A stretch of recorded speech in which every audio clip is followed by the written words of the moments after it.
Bonjour à tous, bienvenue. Alors aujourd'hui, je suis avec Baptiste. Oui. Comment vas-tu, Baptiste? Je vais très bien, et toi, Amaury? Eh ben, ça va très très bien, je te remercie.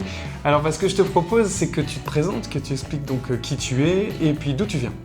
Alors bonjour à tous, je m'appelle Baptiste, j'ai 25 ans, ça fait donc maintenant 6 ans que je suis mannequin et je viens de Lille, j'habite toujours à Lille et je travaille le plus du temps à Paris.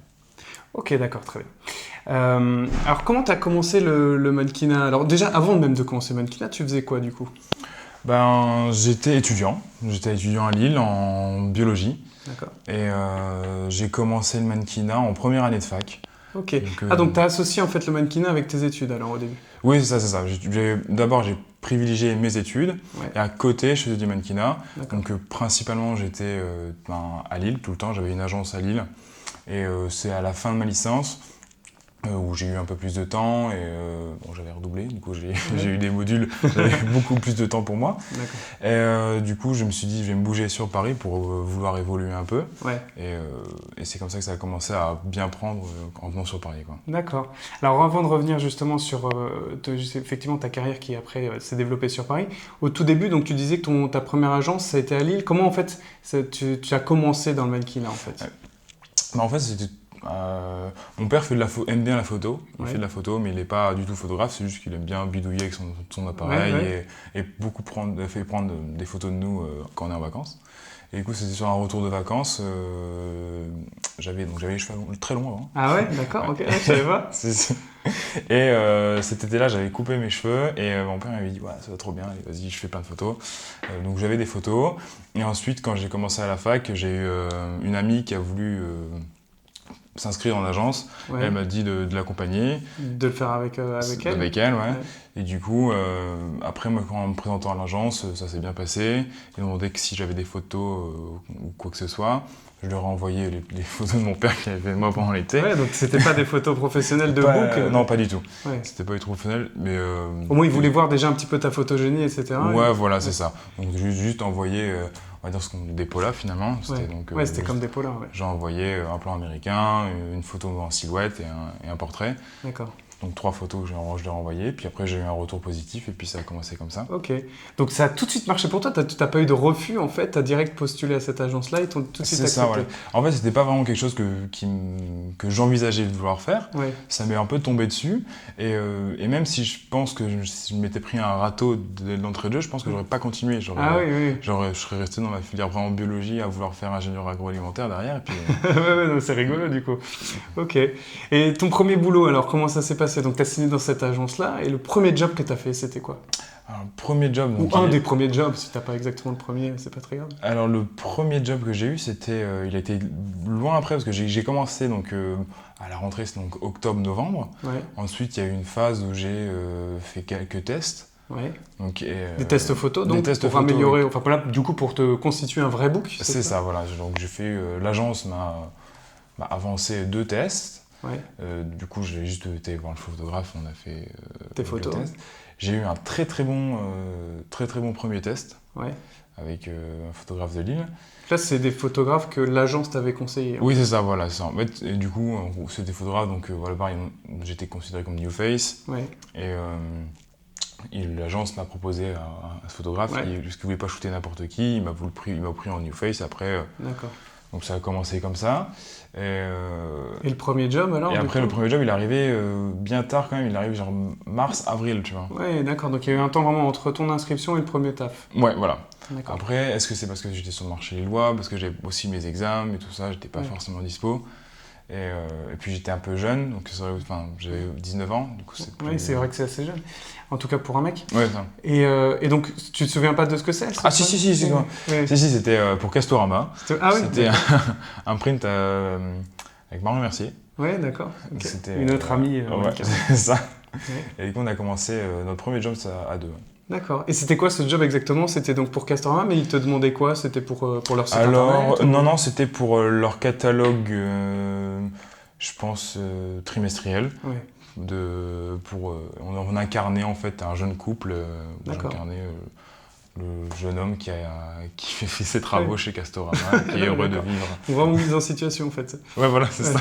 Et est-ce que tu as kiffé? Parce que j'imagine que du coup c'était ta première expérience, ça a dû être particulier pour toi, ça devait être sympa, c'était ton premier shooting. Je pense que qu'est-ce que tu as ressenti sur ce premier shooting? Bah, j'ai trouvé que c'était assez fascinant, le sens où tout était organisé, où moi, j'avais pris mes vêtements avec moi, au final, il y avait une styliste qui était là Ouais, ouais. pour prendre des vêtements qui finalement étaient plus que Des- lambda, tu vois, c'était Ouais. pour simuler un couple, un jeune couple. Et après, le shoot n'a duré que 3 heures, Ouais. mais c'était enrichissant, quoi. J'étais vraiment... T'as bien aimé. Ouais, j'ai bien aimé, j'ai trouvé ça fun, finalement. Ouais. La bonne humeur qui régnait autour de ça, et puis le fait d'avoir rencontré des gens différents, puis finalement Marion, c'est le premier job qu'on a fait ensemble, et on a resté en contact finalement depuis 6 ans. Ouais, c'est Donc sympa. c'est qui est intéressant. Ouais. Et justement, qu'est-ce que ça t'a apporté le mannequinat sur toi? Qu'est-ce que t'as appris sur toi?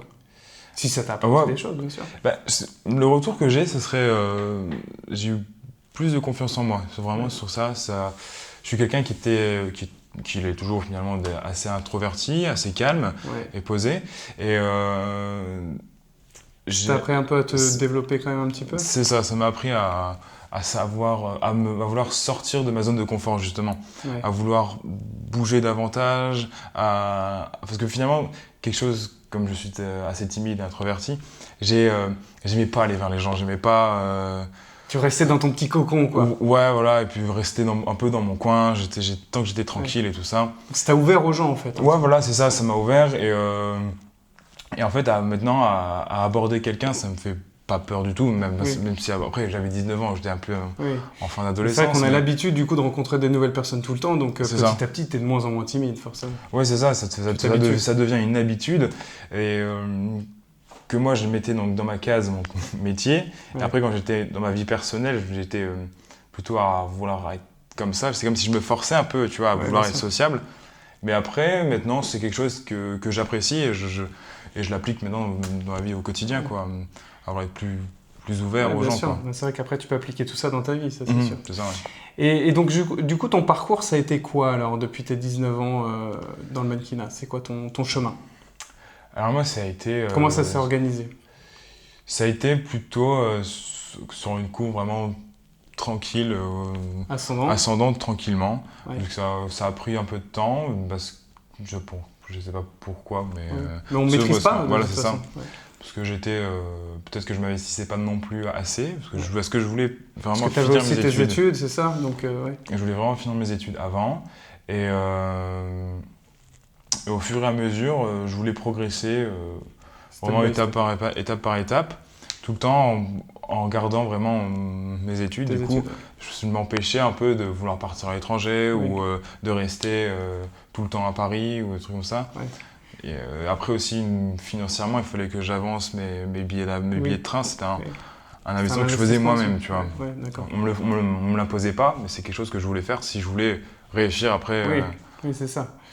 Et du coup, aujourd'hui, t'es toujours basé à Lille, c'est ça? Tu fais pas mal d'allers-retours et tu bosses essentiellement en France ou tu as voyagé, tu as des agences aussi à l'étranger? Comment ça se passe aujourd'hui? Donc j'ai des agences à l'étranger, oui. Ça c'est donc mon agence parisienne qui m'en a trouvé par des partenariats qu'ils ont, donc une en Italie, une à New York et une à Hambourg. Ouais, d'accord. Donc tu as déjà voyagé un petit peu dans ces endroits-là? C'est ça, voilà. Grâce à ces agences-là, je suis resté quelques mois à chaque fois dans ces pays-là.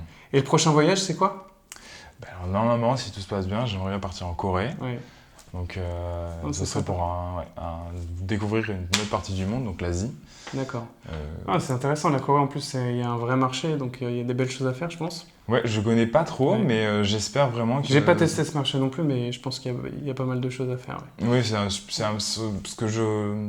l'image qu'on a de ce pays-là, c'est qu'il est en mouvement perpétuel, qu'il y a énormément de choses qui se passent, et dans tous les domaines. Oui, c'est ça, et d'une manière générale, en Asie, de toute façon, il y a pas mal de choses qui bougent. Voilà, tu as pas mal de pays émergents là-bas, et donc il y a pas mal de choses qui se passent, effectivement. Ouais. Exactement. Quel conseil tu donnerais à quelqu'un qui est en train de regarder cette vidéo-là et qui veut devenir mannequin? Par quelles étapes il doit passer? C'est quoi les premières choses qu'il doit faire? Bien, je pense que déjà, c'est d'être vraiment patient,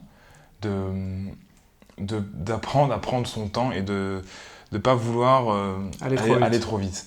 Qu'il y a des choses... ça dépend en fait pour qui. Je trouve qu'il y a pour certains mannequins, ils vont être un new face, ça va rentrer direct dans la tendance, ils vont exploser.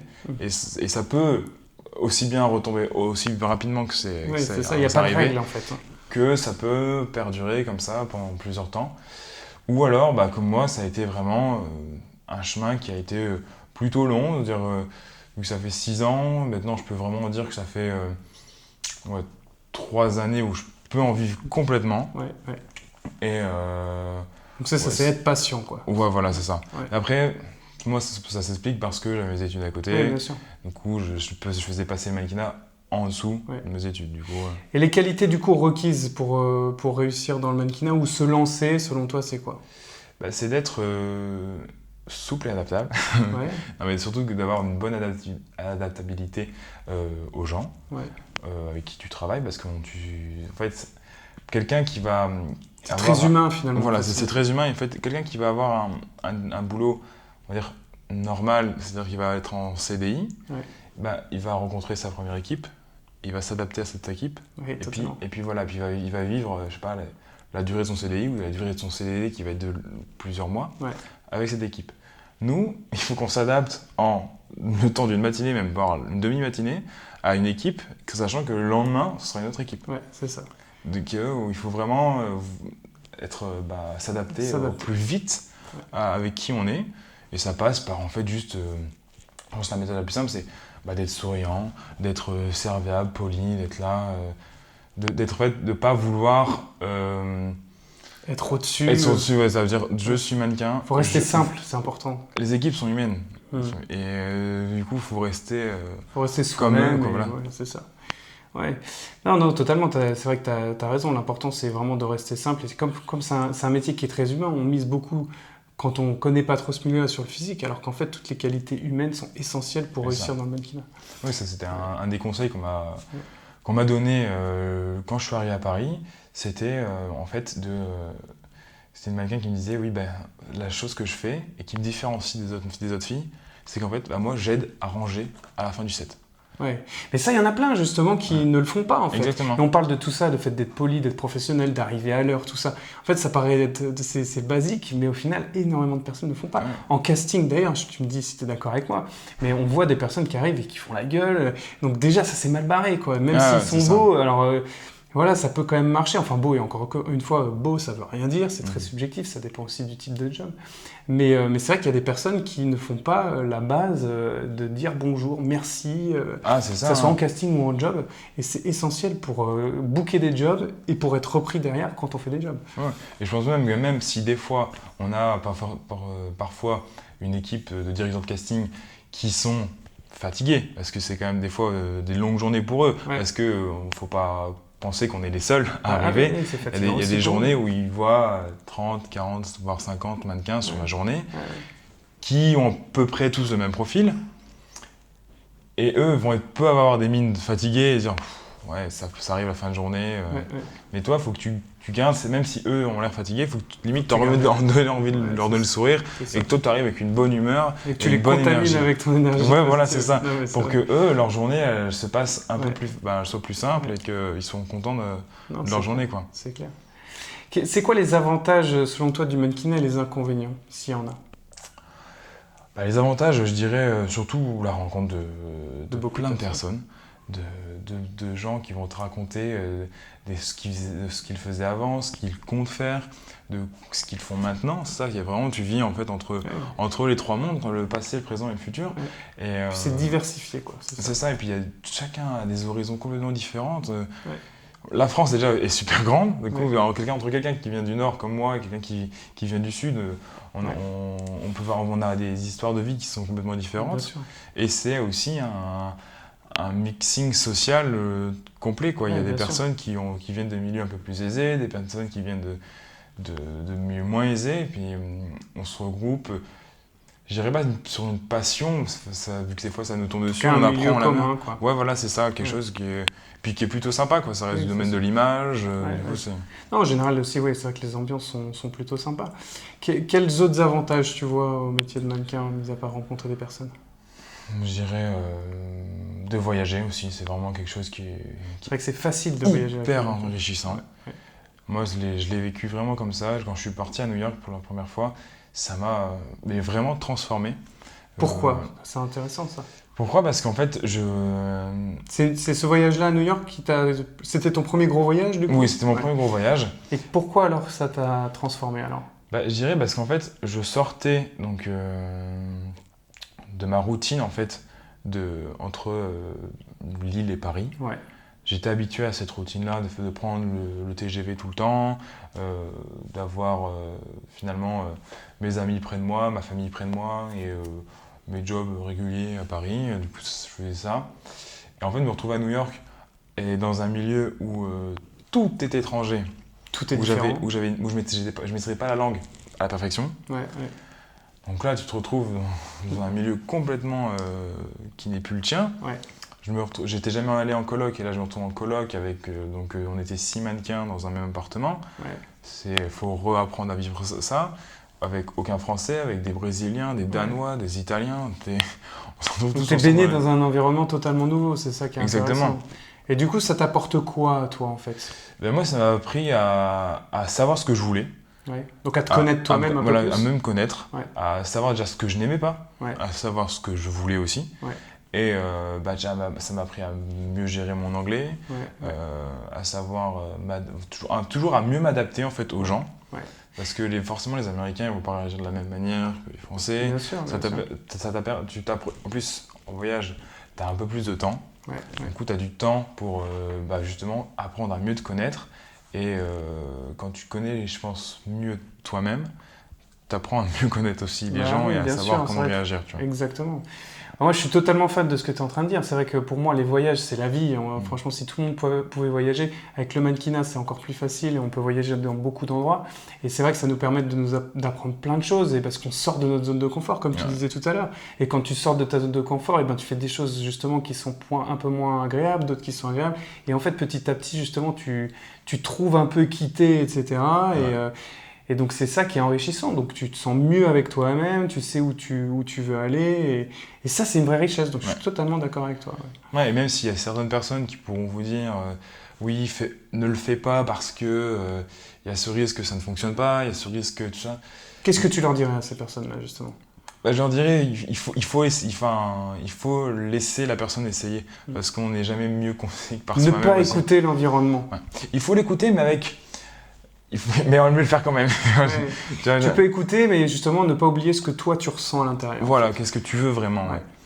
Et puis tant que tu tentes pas, tu sais pas. Si c'est va ça, marcher, voilà. donc, Tu écoutes. Moi, je me suis toujours dit, je vais écouter mon entourage. C'est pour ça que j'ai bien voulu finir mes études, ne jamais rentrer en sorte de conflit avec mon entourage. Ouais. Et à partir du moment où je sentais qu'il y avait une opportunité qui pouvait s'offrir à moi, j'étais bien content d'avoir le soutien de mes parents et de ma famille. Ouais. Ils t'ont soutenu, toi, alors, dans le Ils m'ont mannequinat? toujours soutenu, ouais. Ouais. Parce que c'est vrai que des fois, c'est pas forcément le cas de tout le monde. Des fois, il y a des personnes, justement, qui sont dans un entourage, que ce soit des amis ou la famille, qui te soutiennent pas, mais ça peut partir de jalousie, ça peut partir de peur aussi, ton entourage. Et c'est vrai que c'est difficile parce que ces personnes-là, elles te contaminent et elles t'empêchent peut-être de réaliser ton rêve. Et c'est dramatique, en fait, si ça vous empêche d'agir, en fait. Ah, ça, c'est sûr. Moi, je peux pas vraiment en parler là-dessus parce que Toi, c'est pas je trop ce qui s'est l'ai pas passé, vécu. donc t'as une chance. Ouais, j'ai eu beaucoup de chance là-dessus. J'ai avoir une famille qui m'a soutenu et écouté. Ouais. Après, comme je dis, comme c'était pas une volonté propre, ça s'est un peu imposé au fur et à mesure. Ouais. Pareil pour mes parents, je pense que c'était Ça s'est fait petit à petit aussi, voilà. c'est ça qui est sympa. Pour eux, je pense que ça a été plus simple de le vivre comme ça, de cette manière-là, que de le vivre de manière brutale. Vu qu'ils ont appris en même temps avec moi à mieux connaître ce milieu-là, étape par étape. Puis aujourd'hui, ils sont fiers et contents de toi, j'imagine. Ils voient que tu travailles. Ouais, voilà. Je suis indépendant. T'es indépendant et puis c'est vrai que t'es une des personnes sur Paris qui bosse très très bien, donc c'est super, c'est sympa. Ouais, non, c'est sûr. Là, T'es content du coup finalement du chemin de vie que t'as eu jusqu'à maintenant, de faire ce métier-là? Ouais, pour l'instant, je suis satisfait pleinement de. T'as des projets un petit peu après le mannequinat ou pendant le mannequinat ou est-ce que t'as des idées? On disait tout à l'heure justement que t'apprends à mieux te connaître. Est-ce que t'as des nouvelles choses qui sont nées en toi et qui aujourd'hui que t'as envie de mettre en place dans ta vie? Bah oui, en fait, c'est ça. Du coup, j'ai toujours voulu faire plusieurs choses en même temps. Ça a été quand même, à partir du moment où j'ai commencé à faire du mannequinat et que j'étais déjà en cours, j'ai un peu adopté ce rythme à gérer toujours 2 choses en même temps. Ouais. Du coup, avoir juste une chose à faire, pour moi, ça me convient Ça plus. te satisfait pas. Ouais. Et du coup, j'ai fini mes études il y a peu de temps et là, je reprends donc une formation de pâtissier en fait. De pâtissier. C'est ça. Car j'ai un projet d'entreprise autour du snacking sucré et D'accord. au niveau de l'initiation, il faut être dans les règles et du coup avoir un CAP de base pour pouvoir D'accord. après. Donc là, tu es en train de ouvrir. passer ton CAP pâtisserie En candidat libre, c'est ça. pour potentiellement faire ça à côté ou après. Voilà, le c'est mannequinat. ça. C'est un beau projet. Ouais, c'est ça. C'est ce qui est génial, comme tu le disais aussi très justement tout à l'heure, avec le mannequinat, on a du temps. Ouais. Et donc, ce temps-là, il faut l'utiliser, c'est précieux. C'est ça, voilà. La plupart des gens, ils manquent de temps. Nous, avec ce métier-là, c'est vrai qu'on gagne bien notre vie. Et avec peu de temps, en fait, quand on rapporte à la journée ou à l'heure, c'est quand même un des jobs qui est le plus intéressant. Et du coup, ce temps-là, ça a aussi une vraie valeur. Il n'y a pas que le salaire non plus, il n'y a pas que l'argent, il y a ce temps-là qui a une vraie valeur et qu'il faut optimiser, à mon sens. Tout à Toi, fait. je pense que tu partages ce point de vue. C'est ça. Et ça, ce temps-là, il est pas facile à bien comprendre au début. Oui. C'est-à-dire que si tu es justement impatient, on va rester focalisé sur donc, que le mannequinat et se dire mince, pourquoi ça marche pas, je voudrais améliorer. Mais il y a certains moments où on n'est pas maître de la situation. Ouais. Il faut un certain lâcher-prise, acceptation voilà, de c'est ça. ça. Et puis, Si pendant, je sais pas, ça peut arriver des fois 10 jours où tu ne travailles pas, ouais. et là justement, il faut saisir l'opportunité et profiter du temps que tu as pour faire autre chose. Pour mettre en place de nouvelles choses. Ouais. Là, je parle juste pour mon cas, c'est comme je suis entre Lille et Paris, ça me fait des journées des fois de dingue où quand moi je viens pour une journée de taf à Paris, je pars le matin, je prends le train de 6h40 Ouais. pour être sur le set à 8-9h Ouais. et ensuite on finit la journée à 18-19h. Moi, je suis chez moi à 21h. Donc concrètement, c'est un peu compliqué. Ça peut être fatigant et ça, on en parle aussi un peu pas assez. Hein. C'est que le mannequinat, ça fait rêver, c'est génial et tout. Mais des fois, voilà, on voyage, il y a les déplacements. C'est un métier qui peut être fatigant. Donc ça, il faut l'avoir en toujours tête. une sorte de stress après du trajet, du voyage. Après, le voyage est hyper intéressant et enrichissant, mais aussi il est fatigant. Ça peut être fatigant, ouais, c'est sûr. Un dernier petit message que tu pourrais adresser à des personnes justement qui hésitent à se lancer. Qu'est-ce que tu leur dirais s'il y avait une chose à retenir ou un message? Qu'est-ce que tu leur dirais à ces personnes-là? Moi, je pense qu'il faut rester ouvert sur les personnes qui t'entourent et bien les écouter, ouvert aux nouvelles rencontres, toujours avec un regard, une certaine retenue, pas forcément vouloir s'engager à tout prix parce que quelqu'un va vous dire… Rester ouvert aux opportunités. Voilà, c'est ça. Vouloir saisir les opportunités et avoir le recul et peut-être l'intelligence nécessaire pour saisir les bonnes opportunités. Ouais. Parce que certaines choses vont se présenter à vous et toujours essayer de prévoir… C'est ça le vrai talent en fait, on a des opportunités mais de savoir saisir les bonnes, Ouais. c'est ça qui est le Ou plus alors, important. après, de saisir l'opportunité malgré tout, mais de la transformer en bonne. Oui, Tu vois. c'est-à-dire même si ça se transforme en échec derrière, d'apprendre de ça et de Exactement. le transformer Voilà. derrière. C'est ça. Et ben c'est un super beau message, Mathis, je te remercie Merci à beaucoup, toi, c'est Maury. top. Et ben merci à vous d'avoir regardé cette vidéo, j'espère que vous avez appris des choses. Merci encore J'espère. Baptiste. Merci à toi. Et puis je vous dis à très bientôt. Ciao. Ciao. Voilà, j'espère que tu as kiffé cette vidéo et que tu as appris plein de choses. N'hésite pas à liker et à partager cette vidéo. Tu peux aussi t'abonner à cette chaîne si tu veux voir d'autres vidéos comme ça. Il y aura une interview toutes les semaines de quelqu'un qui est issu du milieu du mannequinat. Et puis si tu as envie de devenir mannequin, n'oublie pas ta série de 3 vidéos de formation 100% gratuite dans le lien dans la description. Je te dis à bientôt. Ciao.